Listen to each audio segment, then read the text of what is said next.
তো hello viewers, আবার একটা নতুন ভিডিও নিয়ে চলে এসেছি। তো আজকে হবে দ্বিঘাত সমীকরণে কোষে দেখি 1-3।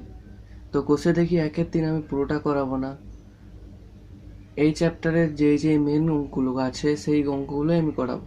শুধু এই চ্যাপ্টারে নয়, বাকি যে চ্যাপ্টারগুলো করাবো, যে অঙ্কগুলো পরীক্ষায় আসার সম্ভাবনা সব থেকে বেশি, সেই অঙ্কগুলো আমি করাবো। তো দ্বিঘাত সমীকরণে কোষে দেখি 1-3 মেন অঙ্কগুলো আমি করাচ্ছি। তো প্রথমেই যে 2-এর দাগের অঙ্কটা আছে, তো 2-এর দাগের অঙ্কটা পড়তে পারে, এটা 2 নম্বরে কোশ্চেনে পড়তে পারে। 2-এর দাগের যে অঙ্কটা আছে, এই অঙ্কগুলো পড়ে তোমাকে দ্বিঘাত সমীকরণ বার করতে হবে, দ্বিঘাত সমীকরণ নির্ণয় করতে হবে, তারপর তার সমাধান করতে হবে, সমাধান করে তার বীজ নির্ণয় করতে হবে। তো দেখো 2-এর দাগের অঙ্কটা কি আছে। ত্রিভুজের ভূমি তার উচ্চতার দ্বিগুণ অপেক্ষা 18 মিটার বেশি, ত্রিভুজটির ক্ষেত্রফল 360 বর্গমিটার হলে তার উচ্চতা কত?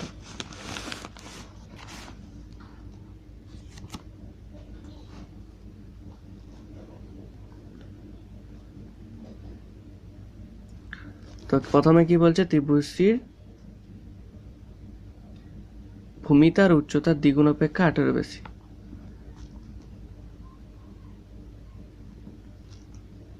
তো আমরা প্রথমে ধরে নিই ত্রিভুজটির উচ্চতা সমান x মিটার।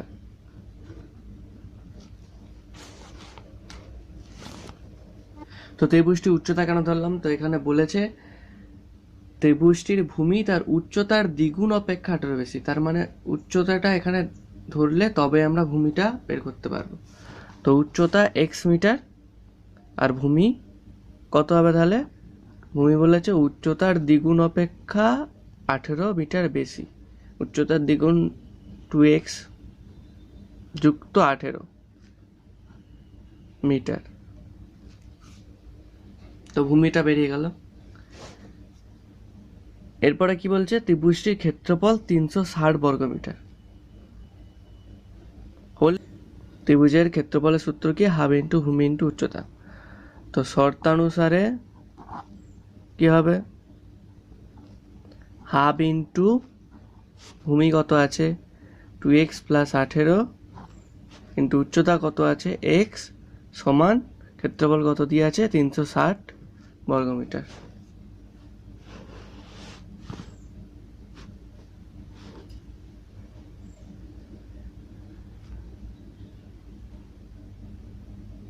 তো এটা এবার ক্যালকুলেশন করতে হবে। তো উপরে কি হবে, x into 2x plus 18 by 2 into 360 সমান 360, বা 36 দিয়ে 72 মানে 720। আর এই লাইনটা ভুল করে টানা গেছে। তো 2x স্কোয়ার প্লাস 18x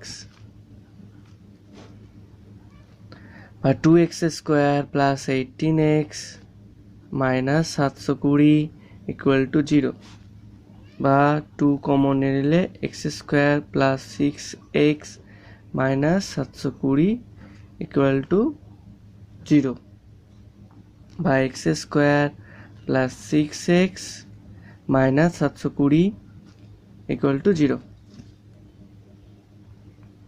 তো এটা এবার আছে, এবার 720 টাকা দিয়ে এই 6টা বোঝাতে হবে। 720 লসাগু করতে হবে পারে। তো প্রথমে 2 দিয়ে 360, তারপরেও 2 দিয়ে 180, তারপরেও 2 দিয়ে 90, তারপরে 2 দিয়ে 45, তারপরে 5 দিয়ে, তারপরে 3 দিয়ে। 5 3 15, 15 2 30, আর 3 2 6, 6 দিয়ে 12, 12 দিয়ে 24। তো এখানে 30 মাইনাস দিয়ে বোঝাতে হবে, তাহলে 30 মাইনাস 24 করলে 720 বোঝাচ্ছে।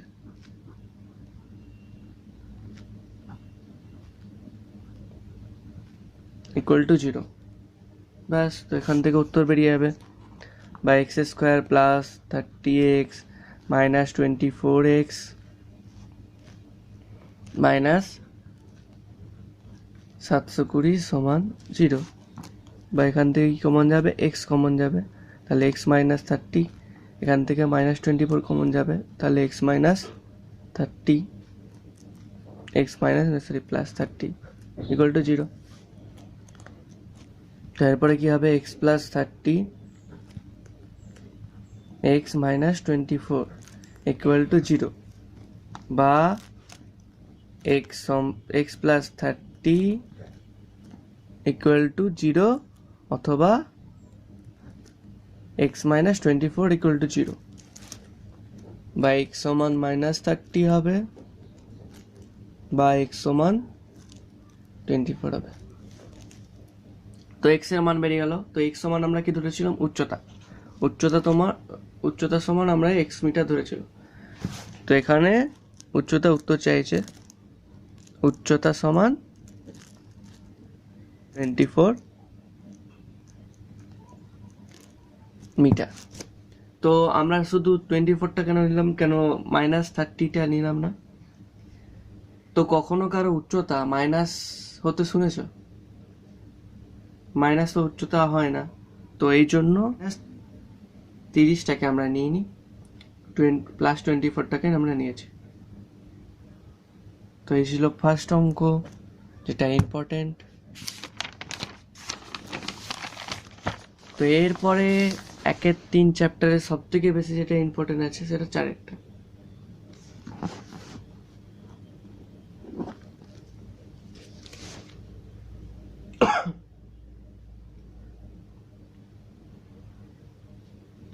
তো 4-টা অঙ্কটা কি আছে দেখো, কি বলছে, দুটি স্থানের মধ্যে দূরত্ব 200 কিমি, এক স্থান থেকে অপর স্থানে মোটর গাড়িতে যেতে যে সময় লাগে, জিপ গাড়িতে যেতে তার চেয়ে 2 ঘন্টা কম সময় লাগে। মোটর গাড়ি অপেক্ষা জিপ গাড়ি গতিবেগ ঘন্টায় 5 কিমি বেশি হলে মোটর গাড়ি গতিবেগ হিসাব করে লিখি। তো এখানে সবসময় যেটা উত্তর চাইবে সেটাকেই আমরা এক্স ধরবো। এটাই নিয়ম দ্বিঘাত সমীকরণের এই অঙ্কগুলো। যেটা উত্তর চাইবে সেটাকে আমরা এক্স ধরবো। এখানে কি চাইছে, মোটর গাড়ি গতিবেগ উত্তর চাইছে, তো মোটর গাড়ি গতিবেগকে আমরা ধরবো এক্স। মোটর গাড়ির গতিবেগ সমান এক্স কিমি পার ঘন্টা, এটা আমরা ধরলাম। দেখো লেখা আছে মোটর গাড়ি অপেক্ষা জিপ গাড়ির গতিবেগ ঘন্টায় 5 কিমি বেশি, তাহলে জিপ গাড়ির গতিবেগ কি হবে, এখান থেকে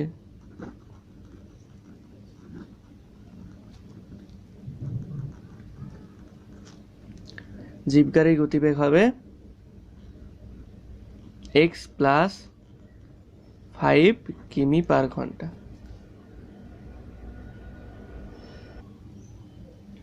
তো জিপ গাড়ির গতিবেগ বেরিয়ে গেল।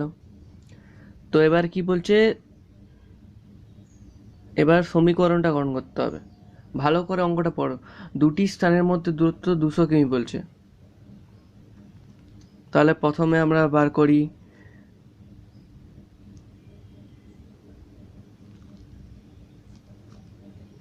তো এক্স কিমি যেতে মোটর গাড়ির কত সময় লাগে, এক্স কিমি যেতে মোটর গাড়ির সময় লাগবে ক ঘন্টা, 1 ঘন্টা।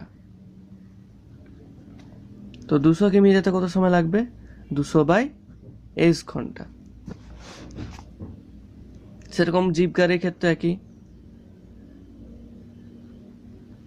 জিপ গাড়ির এক্স প্লাস 5 কিমি যেতে সময় লাগে 1 ঘন্টা, তাহলে 200 কিমি যেতে কত সময় লাগবে, 200/x প্লাস 5। তো এইবার সমীকরণটা গঠন করতে হবে।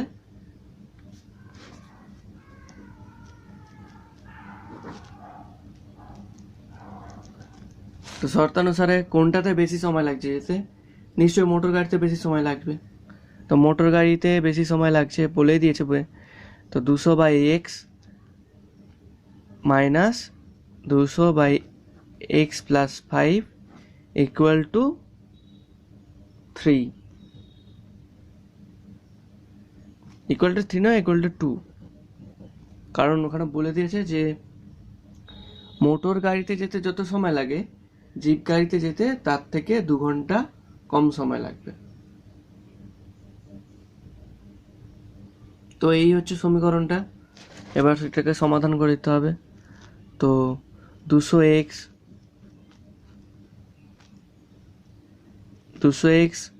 প্লাস 1000 মাইনাস 200x বাই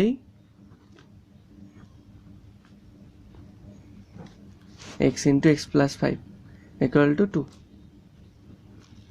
তো প্লাস 200x মাইনাস 200x কেটে গেল, x square 2x square plus 10x equal to 1000 বা 2x square plus 10x minus 1000 equal to 0, বা 2 কমন নিয়ে নিতে হবে প্রতিটা থেকে। x square plus 5x minus 500 equal to 0, x square plus 5x minus 500 equal to 0। তো এবার 500টাকে দিয়ে 5 মেলাতে হবে। তো 500কে ভাঙলে কত হয়, 2 দিয়ে 250, 2 দিয়ে 125, 5 দিয়ে 25, 5 দিয়ে 5 5 25।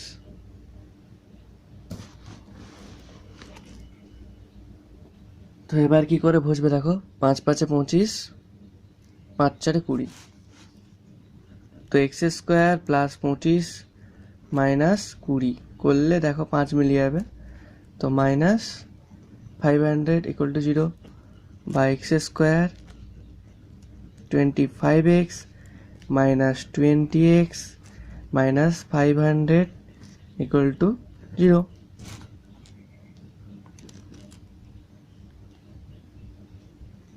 তো এখান থেকে কি কমন যাবে, দুটোতে x আছে, তো x কমন যাবে, x প্লাস 25 মাইনাস এটাতে দুটোতেই 20 আছে, 20 কমন নিলে x প্লাস 25 ইকুয়াল টু 0। দেখো দুটোই x প্লাস 25, তো x plus 25 x minus 20 equal to 0। তো x সমান একটা হবে মাইনাস 25 আর একটা হবে x সমান 20। তো এখানের মধ্যে কোনটা গ্রাহ্য হবে, 20টা, কারণ গতিবেগ কখনো মাইনাসে হয় না।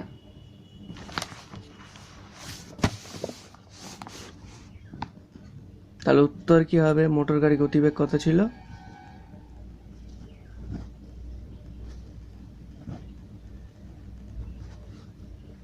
20 কিমি পার ঘন্টা।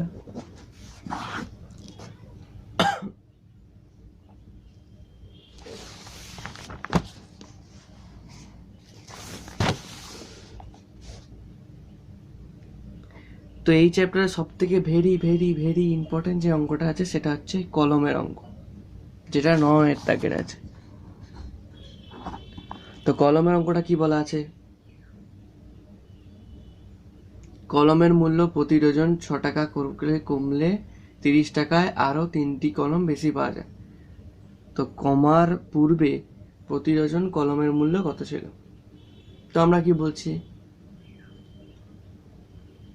তো আমরা আগেই বলেছি যে যেটা উত্তর চাইবে সেটাকে আমরা এক্স ধরবো, তাহলে অঙ্কটা ঠিক হবে। তো এখানে উত্তরটা কি চাইছে, পূর্বে প্রতি ডজন কলমের মূল্য কত ছিল। তো ধরে নিই পূর্বে প্রতি ডজন কলমের মূল্য ছিল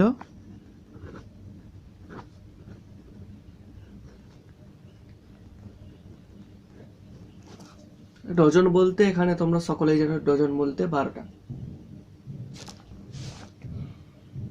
তো 12টা কলমের মূল্য আগে ছিল x টাকা। তো এখন প্রতি ডজন কলমের মূল্য 6 টাকা কমিয়ে দিয়েছে। তো বর্তমানে প্রতি ডজন কলমের মূল্য কত হবে? মূল্য হবে 6 টাকা কমিয়ে দিয়েছে, তো x মাইনাস 6 টাকা। এইবার একটা উইকিং নিয়মে আরেকটা জিনিস করে নিতে হবে যে x টাকায় পূর্বে পাওয়া যেত 12টি কলম।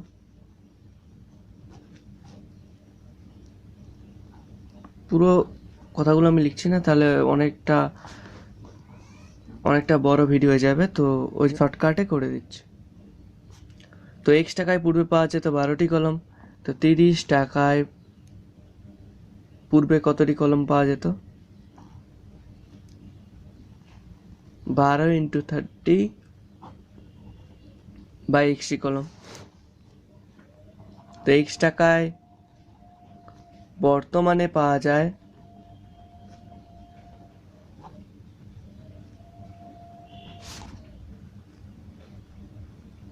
কটি কলম? সরি, x টাকায় নয়, x মাইনাস 6 টাকায় বর্তমানে পাওয়া যায় 12টি কলম। x মাইনাস 6 টাকায় বর্তমানে পাওয়া যায় 12টি কলম। তাহলে 30 টাকায় বর্তমানে কটি কলম পাওয়া যাবে? তো 12 গুণিত 30 বাই x মাইনাস 6টি কলম। তো বর্তমানে বেশি কলম পাওয়া যাবে না পূর্বে বেশি কলম পাওয়া যাবে? তো নিশ্চয়ই বর্তমানে দাম কম মানে বর্তমানে বেশি কলম পাওয়া যাবে। তো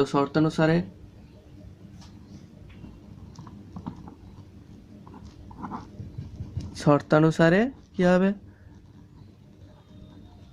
12 × 30 x minus 6 minus 12 × 30 x equal to, এখন কটি কলম বেশি পাওয়া যায়? 3টি কলম। তো এটাকে সমাধান করে দিলে উত্তর মিলে যাবে। x মাইনাস 6 360 মাইনাস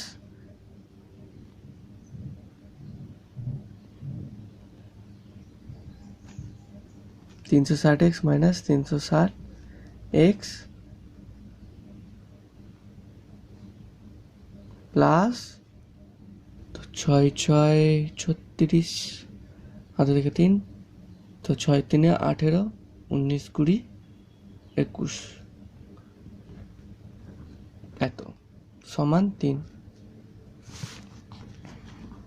তো এরপরে কি হবে?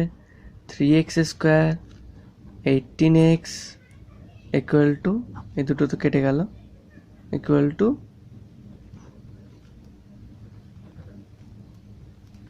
2160 বা 3x square minus 18x minus 2160 equal to 0।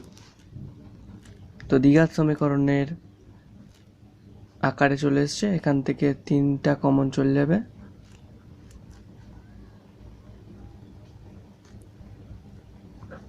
Equal to 0 বা x square minus 6x minus 720 equal to 0।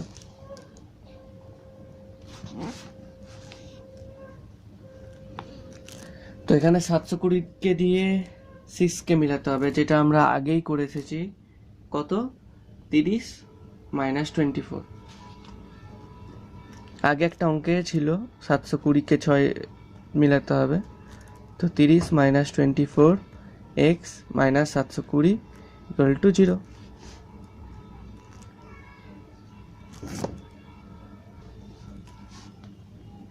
বা x square minus 30x plus 24x minus 720 equal to 0।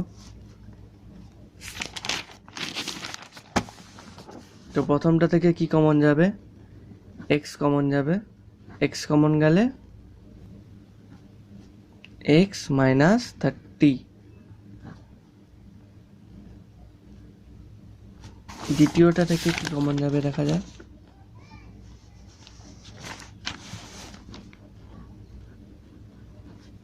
x minus 30 equal to 0 বা x minus 30 x plus 24 equal to 0। তো একটা হবে x সমান 30 আর একটা হবে x সমান -24।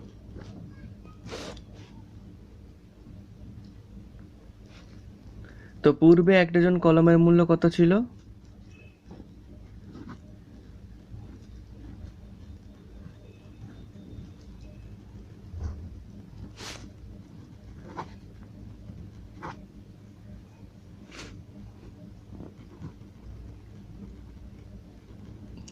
টাকা। তো উত্তর বেরিয়ে গেল। তো এই ছিল 3টে লিখিত ইম্পর্টেন্ট অঙ্ক কোষে দেখি 1-3 চ্যাপ্টারে। তো এবার 11 দাগের চললে 11 দাগের অঙ্কগুলো জাস্ট শর্ট কোশ্চেনে পড়ে, এই কোশ্চেনটা পড়তে পারে। তো x² plus ax plus 3 equal to 0 দিয়ে আছে। তো 11 দাগের একেরটা এটা। তো এখানে একটি বীজ বলে দেওয়া আছে 1। তো এর মান নির্ণয় করতে হবে। তো আমরা x এর জায়গায় 1 বসিয়ে দেবো। তো 1² a প্লাস 3 ইকুয়াল টু 0, বা a সমান কি হবে -4। তো এইগুলো শর্ট কোশ্চেনে পড়ে। এই অঙ্কটা 3-এর অঙ্কটা, এই 3-এর অঙ্কটা বেশিরভাগ পড়ে একের দাগে যে কোশ্চেনগুলো থাকে তাইতে। তো 2x² plus kx plus 4 equal to 0। একটি বীজ কি দিয়ে আছে? 2 দিয়ে আছে। তো এতে কিসের মান বার করতে বলছে? কে এর মান বার করতে হবে, সে একই জিনিস। তো x এর জায়গায় আমরা 2 বসিয়ে দেবো। 2² plus 2k plus 4 equal to 0। তো 8 plus 2k plus 4 equal to 0, বা 2k ইকুয়াল টু -12, বা k ইকুয়াল টু -6। তো এই অঙ্কগুলো জাস্ট শর্ট কোশ্চেনে পড়ে সোজা অঙ্ক।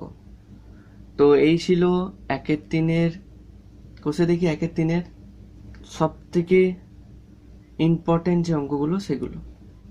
এরকমই প্রতিটা চ্যাপ্টারে আমি মেন যে অঙ্কগুলো থাকবে, মানে ইম্পর্টেন্ট যে অঙ্কগুলো থাকবে সেই অঙ্কগুলোই করে দেব এবং চ্যাপ্টারগুলো ভালো করে বুঝিয়ে দেবো। তো ভিডিওটি হেল্পফুল মনে হলে একটা লাইক করবে, শেয়ার করবে, আর চ্যানেল নতুন থাকলে সাবস্ক্রাইব করে নেবে।